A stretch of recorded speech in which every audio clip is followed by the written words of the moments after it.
The people who live in Riverside Village and the city council, they just want something done. And pretty soon, these vacant lots could be something new. Well, it's not a pretty sight to see. The trash on this street is piling up, and the comments about it are piling up too. And event organizers are setting up right now for the Juneteenth festival here in North Augusta. But with a booster, they found you gain back 25 times more protection from Omicron. Let me show you how it works. It all starts here. This is where they mix the salt water solution, and it takes about 15 minutes to soften.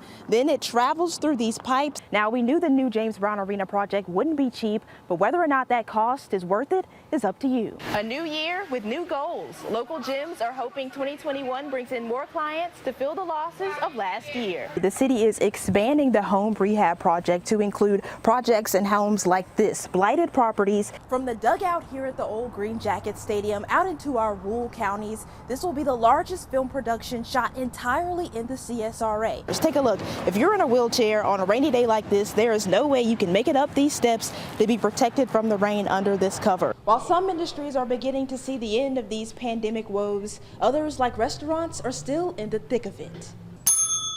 On the surface, things at Ruth's Family Restaurant are running smoothly. The tables are full and the kitchen is busy, but Peter Garland says keeping the doors open has been a struggle, to say the least. It's a challenge day to day. You know, some days it's like, okay, I'm done. Just lock the door, let's walk away. Everywhere you go, signs show jobs available. At Ruth's, their biggest challenge has been staffing. And the folks that are the core have been working 6-7 days a week for months, and they're starting to get burned out. In a state survey of employers and job seekers, they found industries like food service and retail saw the most job loss, while administration, tech services, and manufacturing saw the most growth. And a lot of that, I think, is derived from the pandemic. You have individuals that have a number of concerns related to the risk of that constant face-to-face interaction with people in person, right? Angela Swartz works for Spheron, a local staffing agency.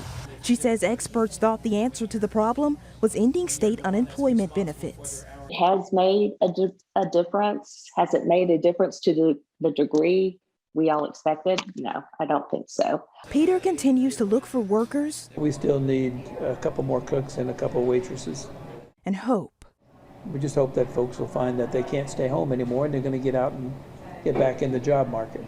Things are getting better, but the Department of Labor says it might take months or even years before we see the job market return to some sense of normalcy. Reporting in Augusta, Kennedi Harris, on your side.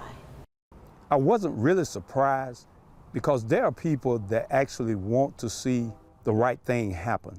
I was ecstatic, not just for myself, but for the community. It was February 2020 when 25-year-old Ahmaud Arbery went jogging through a Burnswick neighborhood. Today, a jury found 3 men guilty of murdering him. We know that justice is not always in our sight, but with this case, it's important because from our perspective, how could that happen? We cannot be free to just walk down a street and be curious. Both Dr. Nash, Teachy, and Reverend Ivy traveled to the Glenn County Courthouse just last week after defense attorneys tried to remove black pastors supporting Ahmaud's family from the courtroom. We decided as pastors that we were going to come out of our pulpit and say, we're here, you got to deal with us. They remember the tense moments outside the courthouse and the tense moments today just before they heard the verdicts. We are surprised when we're caught off guard. But I was not caught off guard. I've been praying for this. My first thought was, let's keep this moving. Our nation needs to have some faith in our judicial system. Justice, something they say hasn't always come into fruition. So you're satisfied this is justice? Justice would have been that he never was murdered. That would have been justice. But to hold the people accountable for his death, I think that is, to a degree, justice.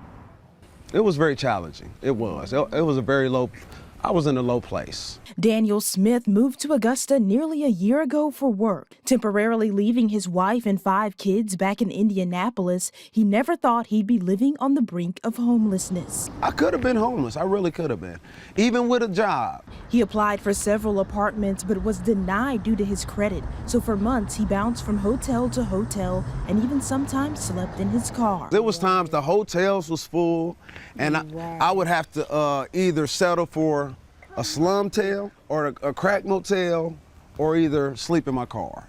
It's an issue not new to Augusta. We talk about the pandemic, but this is an epidemic that's been going on for far too long. That's why Augusta Housing and Community Development is proposing a new city-operated shelter. It's more of an institute, where we're coming in and we're assessing and we're providing job skills training, providing them a haven, providing them with phones to be able to make communication. The proposal calls for $2.2 million from the American Rescue Plan. Welcher says the shelter will be in a central location where people would have access to other services like transportation. What's up, bud?